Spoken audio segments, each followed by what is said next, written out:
Welcome to our channel. Today Bible verse in Tamil.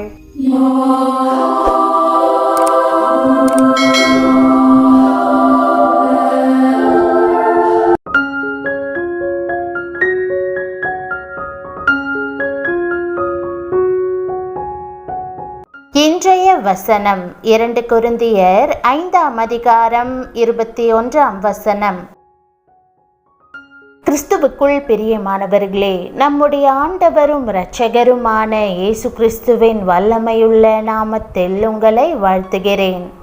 நாம் தேவ மகிமையற்றவர்களானதினால் நம்முடைய நீதியின் கிரியைகளை வெளிப்படுத்தினால் அவை அழுக்கான கந்தையாய் இருக்கின்றன. நாம் மிகவும் முயற்சித்தாலும் பல முறை விழுந்திருக்கிறோம். தேவன் நம்முடைய அழுக்கான கந்தைக்கு பதிலாக நீதியின் சால்வையை நமக்கு தந்திருக்கிறார். நாம் அவருக்குள் தேவனுடைய நீதியாகும்படிக்கு பாவம் அறியாத அவரை நமக்காக பாவமாக்கினார் என்பதே இன்றைக்கான வாக்குத்தத்தமாகும். ஆண்டவராகிய இயேசு கிறிஸ்து எவ்வளவு ஆச்சரியமான பதிலீட்டை கொடுத்திருக்கிறார் பாருங்கள். நீங்களும் நானும் இவ்வுலகில் தேவ நீதியின் உருவாக விளங்க வேண்டும் என்றும் தேவன் விரும்புகிறார். இவ்வுலகில் தம் ராஜ்யத்தில் நமக்கு பெரிய பொறுப்பையும் முக்கியத்துவத்தையும் தருவதற்கு அவர் விரும்புகிறார். நாம் தேவ நீதியின் உருவாக மறுரூபமாக்கப்படும் போது நம் மூலமாக உலகினுள் நீதியும் பரிசுத்தமும் பாய்ந்து செல்ல வழியுண்டாகும். இவ்வளவு பெரிதான பொறுப்பை நாம் சுமக்கிறோம். நீதியுள்ளவன் இன்னும் நீதி செய்யட்டும், பரிசுத்தமுள்ளவன் இன்னும் பரிசுத்தமாகட்டும் என்று வேதம் கூறுகிறது. நம்முடைய நீதியின் மூலமாக தேவ நீதி இவ்வுலகினுள் பாய்கிறது. பாவத்தின் வல்லமையை தோற்கடிக்கும்படியே பாவமற்றவராக தேவன் இவ்வுலகினுள் வந்தார். அவர் தாமே பாவியாகாவிட்டாலும் பாவியாயிருந்த ஒவ்வொருவரின் பாவங்களையும் தண்டனையையும் அவர் சிலுவையில் சுமந்தார். இன்றைக்கு இயேசுவிடம் உங்களுக்கு நம்பிக்கை உண்டு. எல்லா பாவத்திலிருந்தும் அடிமைத்தனத்திலிருந்தும் பாவத்தின் சாபத்திலிருந்தும் உங்களை விடுவித்து மறுரூபமாக்கும் வல்லமை அவருக்கு இருக்கிறது. நீங்கள் இயேசுவின் நாமத்தை சொல்லி கூப்பிட்டு, இயேசுவே எனக்கு உதவும், பாவத்திலிருந்து என்னை மறுரூபமாக்கும், உம்முடைய பிள்ளையாக மாற்றும் என்று கேட்பீர்களானால் அவர் அப்படியே செய்வார். இப்போதே அதை செய்வார். பாவம் அறியாதவராகிய அவர், தன்னில் பாவமே இல்லாதவராகிய அவர் நமக்காக பாவமானார். தேவனுடைய நீதியாக மாறும் தகுதியை அதன் மூலம் நமக்கு கொடுத்தார். அவ்வளவு வல்லமையான மறுரூபம். இயேசுவின் பாதத்தில் தங்களை அர்ப்பணிப்போருக்கு இவ்வாறு நடக்கும். அப்படிப்பட்டவர்கள் பாவத்துடனான தொடர்பு அறுந்து முற்றிலும் தேவனுடைய மகிமைக்கு மறுரூபமாக்கப்பட்டு கிறிஸ்துவுக்குள் புது சிருஷ்டியாய் இருப்பார்கள் என்று வேதம் கூறுகிறது. இதுவே தேவனுடைய நீதியாக மாறுவது ஆகும். பிரியமானவர்களே, எவ்வளவு அழகான சாயலை நாம் பெற்றிருக்கிறோம். ஜனங்கள் உங்களோடு இருப்பதை விரும்புவார்கள். நீங்கள் தேவனுடைய நீதியாகவே மாறுவதால் அவர்கள் உங்களோடு இருக்க வாஞ்சிப்பார்கள். சவுல் தேவ ஜனங்களை துன்புறுத்த சென்றதை குறித்து புதிய ஏற்பாட்டில் வாசிக்கிறோம். அவன் தேவ ஜனங்களை சிறையில் தள்ளி துன்புறுத்தினான். அவன் வாழ்க்கை பாவ நோக்கம் கொண்டதாய் இருந்தது. ஆனால் தேவனுடைய நீதியாக மாறும்படி இந்த சவுலை தேவன் தெரிந்து கொண்டார். பிரியமானவர்களே, தேவனுடைய இரக்கம் அவ்வளவு பெரிதாய் இருக்கிறது.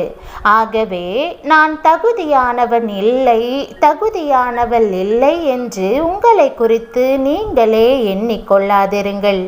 கிறிஸ்துவின் ஒளி தனக்குள் பிரவேசித்த அந்த நாள் முதல் அவன் தேவனுடைய நீதியாக மாற்றப்பட்டு ஜனங்களுக்கு ஆசீர்வாதமாக விளங்கினான். இயேசுவின் அன்பை குறித்து ஜனங்களோடு தொடர்ந்து பேசி இயேசுவின் நாமத்தில் அவர்களை ஸ்திரப்படுத்தி தைரியப்படுத்தி அவர்கள் வாழ்வில் தேவனுடைய அற்புத வல்லமை விளங்கும்படி செய்தான். ஜனங்களிடமிருந்து பிசாசுகளை துரத்தி அவர்கள் நன்றாய் வாழ்ந்திருக்கும்படி ஜெபித்தான். ஜனங்களுக்காகவே வாழ்ந்து சுயநலமில்லாமல் அவர்கள் மேல் அன்பு கூர்ந்தான். தேவனுடைய நீதியாகவே அவன் மாறினான். பிரியமானவர்களே, நீங்களும் அவ்வாறே மாற முடியும். ஆகவே மகிழ்ந்து களி கூறுங்கள். ஜெபம். கர்த்தராகிய இயேசுவே, இன்றைக்கு நீர் வாக்கு பண்ணி உள்ளபடியே என்னை கட்டி வைத்திருக்கும் எல்லா பாவத்திலிருந்தும் சாபத்திலிருந்தும் என்னை விடுவித்தருளும். உமக்கு பிரியமில்லாத எல்லா அடிமைத்தனமும் ஆசைகளும் இயேசுவின் வல்லமையுள்ள நாமத்தில் என் வாழ்க்கையை விட்டு அகலுவதாக. உம்முடைய வெளியேற பெற்ற இரத்தத்தால் என்னை கரை போகும்படி சுத்திகரித்து உம்முடைய நீதியை உடுத்துவிப்பீராக. ஆண்டவரே, நீர் என்னை இரட்சியும், அப்போது நான் இரட்சிக்கப்படுவேன். என் மனதிலிருந்து எல்லா வேண்டாத சிந்தனைகளையும் அகற்றி உம்முடைய சிந்தையினால் அதை நிரப்பும். அனுதினமும் உம்முடைய வசனத்தை தியானித்து உம்முடைய பிரசன்னத்தினால் நிரப்பப்பட எனக்கு உதவும். என்னுடைய பாவ அவலட்சணத்தை நீர் சிலுவையில் சுமந்ததற்காக உம்மை ஸ்தோத்தரிக்கிறேன். உம்முடைய மரணத்தின் மூலம் பாவம் அழிக்கப்பட்டது. என் வாழ்வின் மேல் அதற்கு அதிகாரம் இல்லாமல் போனது. நான் ஜெபிக்கும் போது பாவத்திலிருந்து மீட்பை பெறுகிறேன். ஆண்டவரே, என் இருதயத்தினுள் உம்முடைய ஒளியை பிரகாசிக்க செய்து எனக்கு புது வாழ்வை தந்தருளும். கிறிஸ்துவுக்குள்ளான என்னுடைய புதிய அடையாளத்தை நான் பெற்றுக்கொள்ள உதவும். உம்முடைய அன்பிலும் பரிசுத்தத்திலும் எப்போதும் நான் வளரும்படி நாடுவதற்கு தேவனுடைய நீதியாகும் கிருபையை எனக்கு தந்தருளும். மறுரூபமாக்கும் உம்முடைய வல்லமைக்கு என் வாழ்க்கை சாட்சியாக விளங்குவதாக. என்னை சுற்றிலும் இருப்பவர்களுக்கு நீர் பாவத்திற்கு ஈடாக மாறிய செய்தியை நான் பகிர்ந்து கொள்ள கிருபை செய்யும். என்னுடைய இலக்குகள் மேல் கவனமாயிருந்து மகா உயரங்களுக்கு உயர்ந்து மற்றவர்களுக்கு நான் ஆசீர்வாதமாக விளங்கும்படி செய்யும். உம்முடைய அளவற்ற கிருபையினால் என்னை நிரப்பும். என்னுடைய நீதி அழுக்கான கந்தை என்று உம்முடைய வசனம் கூறுகிறது. என்னை உமது கிருபையினால் இரட்சித்தருளும்.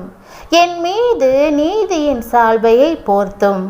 எல்லா உபத்திரவங்களின்றும் பாவத்தினின்றும் என்னை விடுவித்தருளும். என் வாழ்க்கையில் உம் கிருபை பெரிதாய் விளங்குவதாக.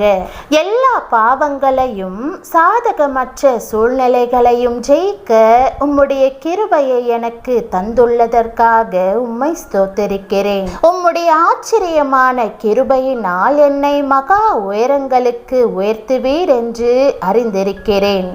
நீதியில் பெருகுவதற்கான கிருபையை எனக்கு அருளி செய்வதற்காக உம்மை ஸ்தோத்தரித்து இயேசுவின் நாமத்தில் ஜெபிக்கிறேன் நல்ல பிதாவே, ஆமென். தேவனுடைய நாமம் மகிமைப்படுவதாக. ஆமென்.